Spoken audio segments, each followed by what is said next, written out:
I have been technical diving for the better part of a decade. Something about the ocean and all its unexplored wonder has always drawn me to the deep.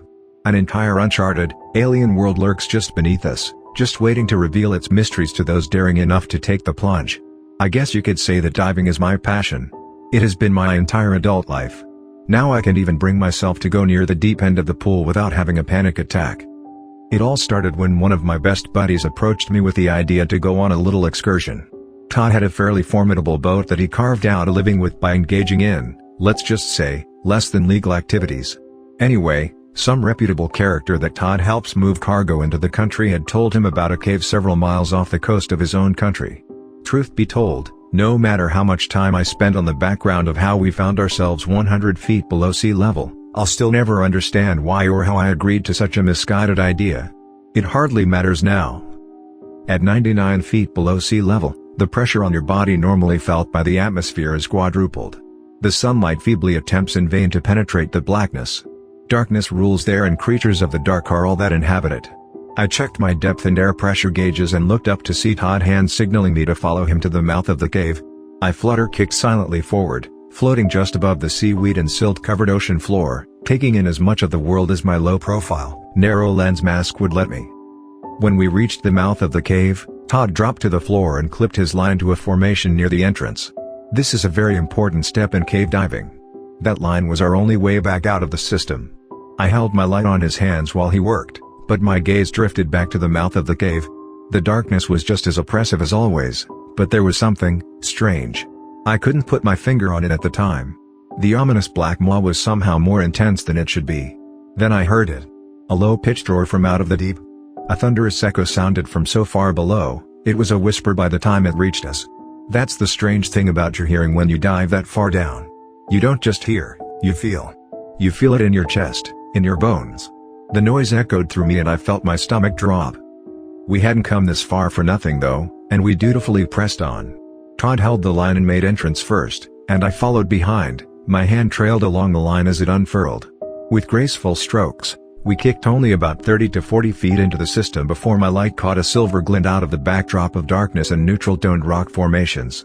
Todd signaled that he saw it as well and we stopped. Kicking myself over to it, the narrow beam cast itself on the object. The eerie silence was broken only by the soft rhythmic beat of our exhales as they bubbled up to the roof of the tunnel. The glint revealed itself to be a scuba tank half buried in the silt. Many cave divers bring along spare safety rigs. Last thing you want when you're 100 feet down enclosed by a rock ceiling, is to run out of air. But who would leave this behind? We clipped it off to our line, with the intention of taking it back out with us when we made the return trip. Delving deeper into the system, we came across our first fork. Todd signaled to me. He was asking which way I thought we should go. My light panned back and forth between the two tunnels. It was smothered by the abysmal nothingness no more than 10 feet ahead. The ever-present pressure continued to squeeze me like a python coiling around its prey. It was oppressive. I felt a slight current brush the cold, dark water across my skin. It came from the left tunnel. I gestured to the left and we continued our exploration. We were 110 feet deep here. Even as an experienced diver, the pressure became taxing. Several kick paces in, something caught the focused beam of my light. It was unnatural. It stuck out like a sore thumb among the rocky stalagmites within my narrow beam of vision. I gracefully kicked over to it, careful not to stir the silt at the bottom of the cave floor. Once stirred, silt takes a considerable amount of time before settling again. More time than the air tanks afforded us. If I thought my vision was limited before, a silt storm would mean complete and total blindness. Reaching my point of fixation, I settled and focused upon the thing that had caught my eye. Pulling it from its sunken place in the sand, I found it to be a diver's slate. Divers can't communicate verbally underwater, so what can't be signaled through commonly recognized hand motions, divers will write on a slate and pass to one another.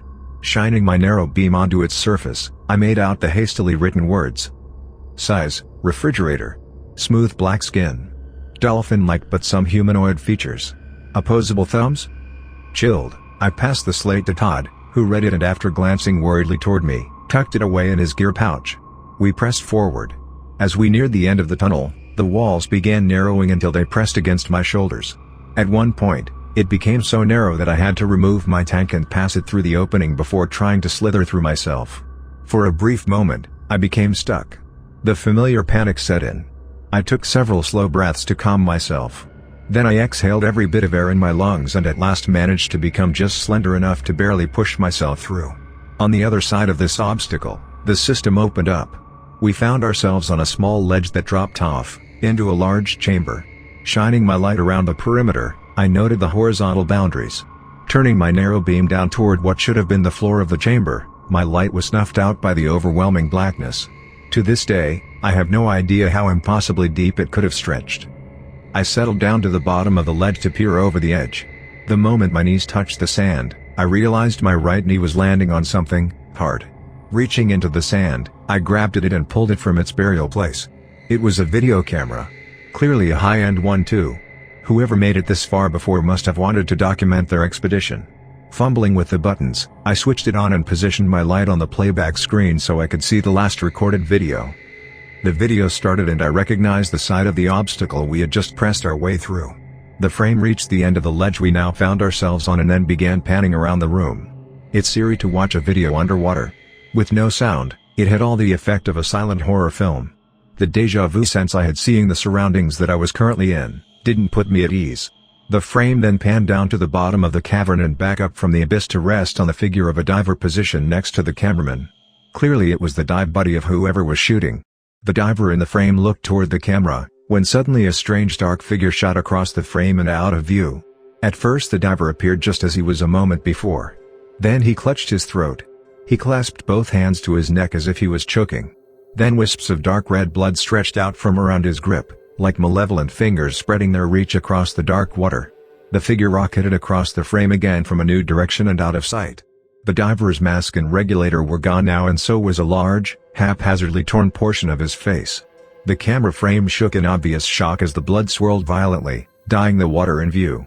The still twitching body floated limply forward until the figure rocketed by again and it was gone, dragged down into the black. The frame peered over the ledge until it was smacked violently and the screen turned black. Out of the silent nothingness, a roar exploded into being. Startled, I dropped the camera. To my left, Todd motioned in a clear panicked motion to go back the way we came. Kicking with all my might, I made it back to the narrow passageway and began the arduous task of shoving myself through. Barely getting through the obstacle once again, I turned to help Todd. He passed his tag through to me and I grabbed it. He fit his head, then shoulders through in a panicked hurry.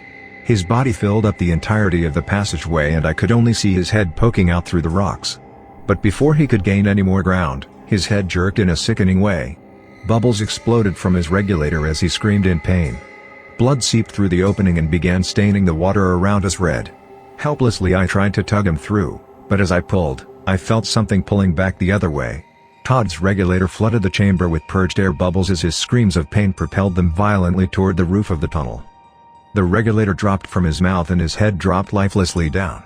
Horrified, I realized whatever the god-forsaken thing was on the other side.